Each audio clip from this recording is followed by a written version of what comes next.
Hi everybody, welcome back to the Dahlia Society. Hope you're all feeling really well and I hope you are keeping busy. For those of you who are in isolation at the moment, let's get you some sewing inspiration. For those of you who are new to my channel, welcome. This gorgeous autumnal colour at the moment is just surrounding me, and this is one of my favourite trees. You'll see it's gone a real goldeny yellow, so I love this time of year, and I love the inspiration it also gives me for sewing, especially with colours. Now, I've spoken before on the channel about how I'm going to focus on being positive. There's not going to be any talk of doom and gloom on this channel at the moment. You're here to have a good time and think some positive thoughts and get some creative inspiration. So we're going to focus on that today. Now, I really find this time of year is fantastic for colour inspiration. I know you guys in the Northern Hemisphere are kind of going the opposite way with your spring colours. Here in Melbourne, we are just in that beautiful mild weather and all the autumn colours have come out. At the moment, I'm focusing on getting some fabric and some patterns for my inspiration myself. There's certain things I want to make. I want to fill some holes in the wardrobe, and I'm also looking at some really easy practical wear clothing that I know from previous years, certain things I've made I haven't got the wear out of. So this year I know what I'm after, and I think I've got a clearer vision, probably more than ever. And I really want some practical everyday wear, because I know we're all stuck at home at the moment. We want some comfortable things, but we also want to feel nice. It's really important that even if you're home, that you've gone to the effort to make yourself feel good. And sometimes it's even just as easy as sewing up a really nice easy wear, leisure wear tracksuit, sweatpants, and a new top. As you can see, I've got on today. I will give you a bit of a look. Today I have got on a Frankie top from the stretch book from Tilling the Buttons. It's a baseball style sweatshirt. I've made it in a jersey cotton that I'd found on one of the clearance racks at Spotlight just probably about 3 weeks ago, and it's come up really lovely, and I'll pop some pictures so you guys can see how that's come up. I made the size 7 because I wanted it slightly oversized. I didn't want it too clingy, and it is a shaped sweatshirt. The thing I liked most about this pattern was that lovely curved hem on the bottom. It's not too long and it's not too short. It's that really nice in-between length and that really nice neckline as well. So I suppose you could say I am in my secret pajamas. And now, I've spoken before about my favourite things to wear in the house, and I have got a favourite sweatpant pattern, or we here in Australia call them tracky dacks. I don't know if you guys have ever heard that before, that term. So tracksuit pants or tracky dacks. These are the patterns for Pirates, so P4P Mama Bear joggers, and they are the most comfortable sweatpants you will ever make. I've made these in so many different types of fabrics. I'll pop a little bit of a video up so you can see what I'm wearing. I've made these in a French terry today. I've also made them in scuba. I've made them in cotton jersey. I've made them in ponte. And I've also made them in a stretch crepe, just for that in-between weather. And in the stretch crepe, I actually made the yoga style waistbands. So they're kind of like a really lightweight leisure wear pant, but almost the dressier version of the sweatpants. So it really, any kind of stretch fabric will work really well. And I think the way you dress them up, I wear a stretch crepe Mandy boat tee with it as well when I wear the crepe pants. So they're lovely and light to wear and really comfortable. So look up that pattern, and I've made these for my daughter, my oldest daughter as well. She has got them in like a camo print ponte and loves them. She's always asking me to make more of these. So I think I made the extra large in these. They're really roomy, but I like them like that. You've either got the patch front pockets or the angled pockets or the inseam pockets, so you can do all different types of pockets. With the hem, you can either leave it straight, you can either put a cuff on it, or you can roll it. Talking about making leisure wear, things that I love to wear most around the house, of course, you'd be your Mandy boat tees, that kind of thing. And I'm also looking at the Tilling the Buttons stretch book, the Stella hoodie. I've made the Stella pants, and I found them really nice as well.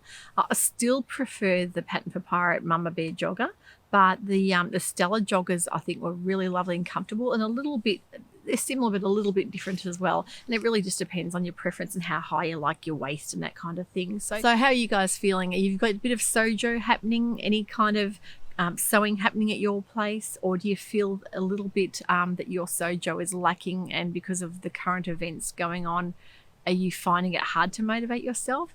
I think there's either two camps at the moment, and that is the people that are really reveling in that spare me time to get all these projects and organisational things done, Or there's the other half I've noticed on Instagram that are really struggling and almost feeling a little bit depressed and finding that the news can really be bringing them down. And the last couple of days, the thing that kept me motivated more was to not have any news on.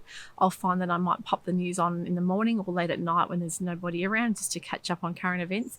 And then I'll purposefully leave it off all day and focus on my sewing vlogs that I like to listen to, music, podcasts. And that to me helps really motivate me and get me sewing. Talking about vloggers that I'm watching at the moment, I must say a huge thank you to And So On, Lisa from And So On.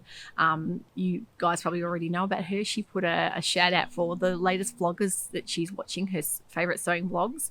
I was really happy that she gave me a shout out, and I want to thank her so much for that, because she sent quite a lot of her subscribers over to my channel. So if you're one of those people, welcome. I hope you enjoy the show. She also helped promote quite a lot of other new vloggers that are just starting their channels out, and there's a few of them I actually are loving, or most of them I actually subscribed to all the ones that she had given a shout out to, because I think it's fantastic to get, I think the more the merrier. You can never have enough people putting their creative content out there, so I think it's not competition to me, it's just fantastic. And if anyone knows the sewing community, how welcoming and wonderful everybody is, I think we all need to get on board and support those people. One of the vloggers that she had actually given a shout out to, called Victoria, YouTube name is Victoria Smith, but I will put a link to her channel below here too. Oh goodness me, her sewing is just phenomenal. Her fabric stash is to die for. She's got a beautiful old home that she had just recently done up her sewing room and renovated and done a big paint job on it. And she takes you through a tour of all of her haberdashery items that she stocks up on, and just the most gorgeous fabrics. And her style and her choice of fabrics is just, basically, it's me all over. I just adored everything she showed, and her sense of style, and also the charisma that she has really comes across the channel. So I hope you guys will pop over to her channel and have a look at that. I think you will all really enjoy it. And yeah, binge on the episodes as well. Now, another vlogger I've also talked about before on this channel would be Cordy from the Craft Time Continuum. She has actually put out an episode just this week about using projectors to use as patterns. Instead of doing PDF patterns, she will project them onto her fabric on a cutting table, and it's a new way of doing PDF patterns, which is amazing. If you have the setup, or if you have the time to even watch her channel and just the episode, I will link below so you guys can see how she's done about it. She's gone through a whole tutorial of how to set it up and how to work that out, and that could really be the new thing happening in patterns, especially PDF patterns. And it just projects it onto your fabric, and you can basically cut it out from there. So no more taping together patterns. So if that interests you, pop over and have a look at that. I think it's just fantastic. The latest episode of Love to Sew, they actually interviewed Chelsea, who is the lady that runs the Friday Pattern Company, and she talks all about her setting up the company and what inspired her to do pattern making. And it's a really great episode. You need to catch up on Love to Sew. That would be a fantastic episode to do so on. Now, there's quite a few new pattern releases happening at the moment. The ones I'm going to talk about now is from Starlight Patterns. The reason I'm talking about them is because they have a sale on at the moment. I think they had 25% off, and I actually purchased a couple of their patterns. And you'll know from a previous episode I had talked about Starlight, how there was a lot of fors and against, and a lot of people love their patterns. A lot of people find their instructions a bit lacking. Because I've sewn for quite a while, I found that I can work my way around those patterns and navigate the instructions without too much problem. If you're a newbie sewist or a beginner, it may be best to look at their beginner patterns first. But the thing I like about Starlight Patterns is their huge array of patterns. They have just got so much to choose from. So the ones at the moment they have just released, one in particular is the Mildred jumpsuit. It looks like it'd be a fantastic jumpsuit made in like a bib and brace, but without any buttons or buckles. In a denim or linen, I think it would work wonderfully. That looks like a really great practical little pattern. There's also a dress called the Nova dress, which is a 3-tiered dress with ruffles that looks really pretty as well. And they always have a free pattern of the month. So the free pattern of the month at the moment is the Alani tunic, which is a woven style tunic with a V-neck. That looks like a really nice practical garment to wear, especially for you guys for a trans-seasonal period at the moment. I think it would be fantastic. The pattern that I had my eye on for quite some time was the Jules woven tunic, and this I love the button front, and also the drapey little frill around the bottom, but how it curves up and has that nice shaping. So I think this is going to work really well for me, practical everyday wear. And I will show you the fabric that I've teamed up to put with that. I had actually got this out of Spotlight's new range of Rayons, and I'm trying not to have too many florals. I've already spoken about that, but to me this is more of a vintage style big floral, and I couldn't resist the colors in that. So have a look at that. Gorgeous claret reds on the black background. Anytime I see a black background floral, I'm drawn to it immediately. I love the drape in the rayon as well. I just love the vintage, almost the tea coloured ivory in it as well. I think works beautifully. So I would love to put those back with a pair of black, almost like a crepe or a rayon pant, like a wide leg pant with that jewels top. I think that would work really nicely. So that is my idea for that one. The pattern I bought from Starlight was the Bichal jacket, which I am going to make. Now it hasn't come yet. Because of the whole virus outbreak and a lot of the stores not being open. A lot of things here are just starting to close now. But I had planned to take you guys all on a shopping trip around the city, in and out a lot of the fabric stores that I know I've been wanting to show you just how fabulous they all are and how spoilt we are for choice. But of course, that's not possible at the moment with everyone isolating. So I decided to take advantage of a lot of the online sales they've got at the moment. I think they're really looking after us because they know we are all stuck at home and we do need a sewing stash, even though we're kind of accumulating quite a bit already. There's a meme going around, look, darling, do you have enough fabric in your stash for the lockdown? And the woman laughed and laughed and laughed, because of course she did. There's always plenty of stash fabric, but we do need a little bit of new season inspiration. And the Bichal jacket, it's that cocoon style jacket. Now it's unlined, so look, I think an unlined jacket works really well in the right fabric. I've actually ordered a cashmere blend in a khaki green from Super Cheap Fabrics here in Melbourne. It's in the mail. It hasn't come yet, but I will show you on the next episode. And I'm dying to feel the softness. I did leave it a little bit too late. They did have a beautiful mustard and a bright orange, but of course there was only a metre of those each left. So the next choice was to go for the khaki green, and I think khaki green's a great versatile practical colour to have in the wardrobe as well. So I'm looking forward to making that one. Now, I'd also ordered from Fabric Deluxe here in Melbourne as well, some boiled wool. It hasn't arrived yet. It's in the mail as we speak, and that is a teal colour boiled wool. Now, the reason I wanted boiled wool was for a Tessuti jacket, which is the Berlin style jacket. You guys probably already know about that.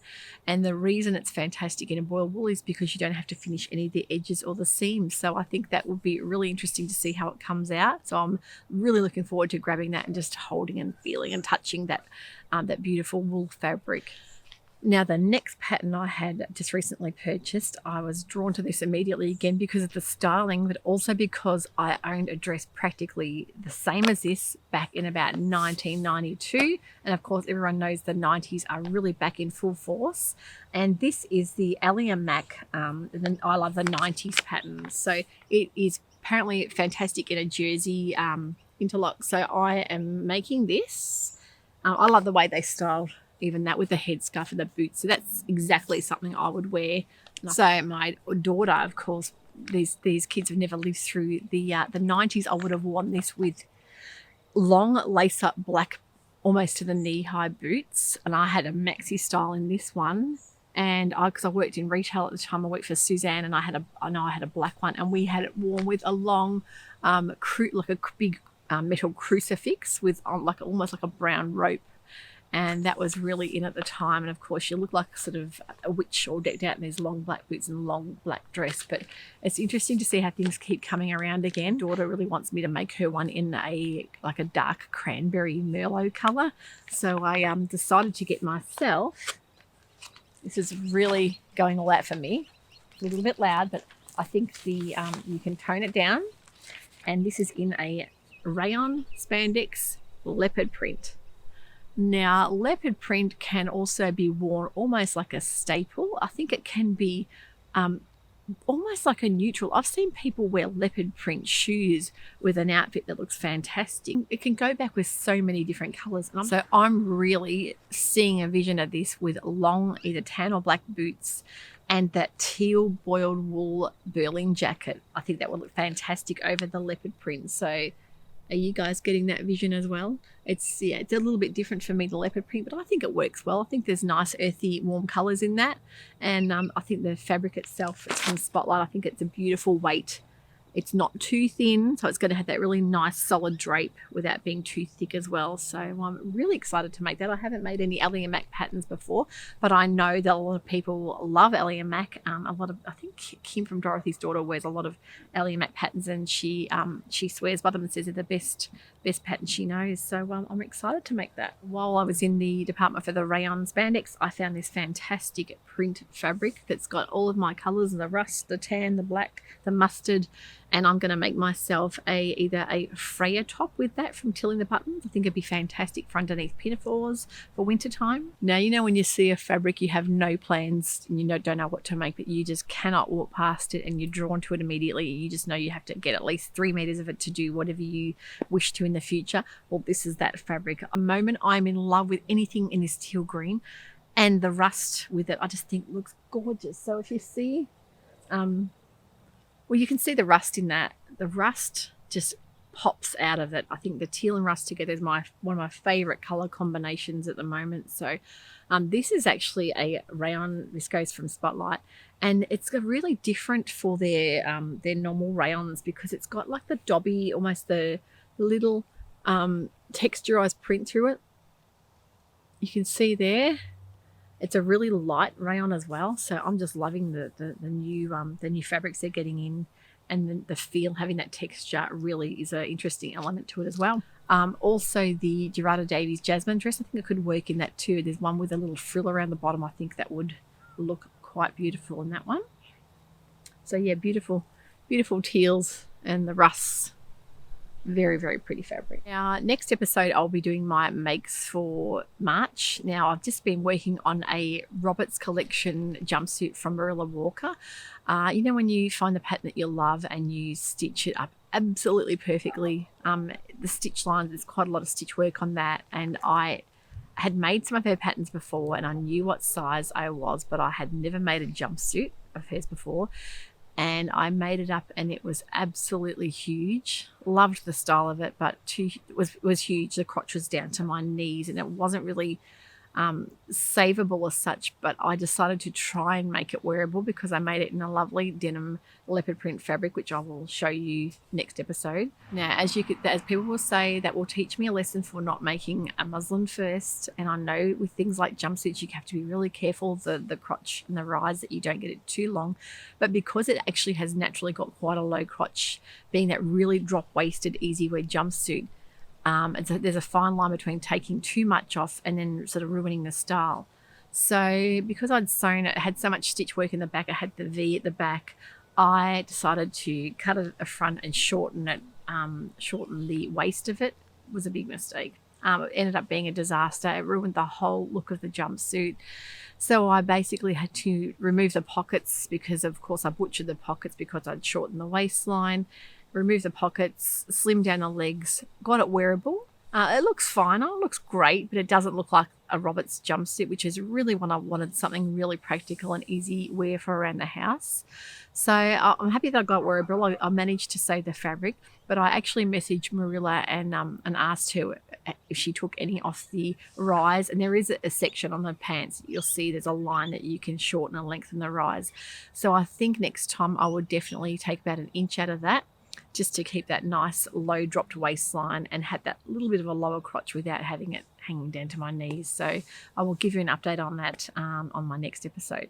But being the positive person I am, I do want to soldier on, and I will not let a pattern beat me. I refuse to let the pattern get the better of me. So I've bought more fabric in order to make another Roberts jumpsuit. And this one I'm going to make in a cotton sateen, and they usually say they want a sturdier cotton or a denim. So I think a cotton sateen would have enough structure and body to make a Roberts jumpsuit, and I found a lovely leopard or cheetah prints. I think it's a cheetah print. Yeah, cheetah print in a cotton sateen in the rust, which of course is my favourite colour. And I'm making the short sleeve long leg version of that so I can wear even a teal coloured top underneath. I think would work really well. So wish me luck for that one. Those patterns that you think, okay, it's fairly loud and leery, but because it's a toned down earthy kind of colour with the black, I think I can get away with it. So I'm really excited to try and perfect this jumpsuit. And as I say, I won't let it get the better of me because I know people swear by this pattern. They'll absolutely love it. And I know I can make it work for me. I just need to tweak those measurements. And I think I sewed up a size 6. This time I'll probably either go down to a 5, maybe a 4, but I think a 5 I should be fairly safe. So I should say that fabric I did get off the clearance table at Spotlight was down to like $8 a metre. So a really, I didn't want to get anything too expensive because I need to work on the pattern first. Before I invest in a more expensive fabric, I want to make sure I get the pattern sorted out first. Now, the other fabric I got in the Roberts collection jumpsuit pattern, you'll see that there's a pinafore as well. Found this lovely medium weight cotton duck at Spotlight, and this was down to $6 a metre, so another bargain. So you can see I'm really getting in on the whole animal theme because this cotton duck has got a lovely leopard print on it. And I think this would work really well for going back with just about everything because I think you can put any kind of colour under this and it'll work really well. The black and ivory or black and cream, I think it is. And it's a really nice weight for a pinny. The only thing I find too is wearing tights under pinnies, you can get that bit of sticking with the fabric. So I may even line that, or I may even just wear a slip underneath it to prevent that sticking. But I think that's going to work really well. So I'm trying to sort of stick to theme with my fabrics that they will all go back with each other. I think I'm being more mindful when I'm choosing prints and colours in my wardrobe so that I don't have just an array of all these different colours that even though I absolutely love colour, I have to be careful and make sure everything coordinates. I think that's really important. I hope you've got a little bit of inspiration there to keep sewing. Don't forget, if you haven't already done so, to click and subscribe to my channel, and I welcome all of your beautiful comments. They keep me going and keep me motivated. And you, as I say, you inspire me to keep making content, and I hope I can bring a little bit more brightness to your day. So we will see you very shortly for a new episode, and keep sewing, keep happy. Bye for now.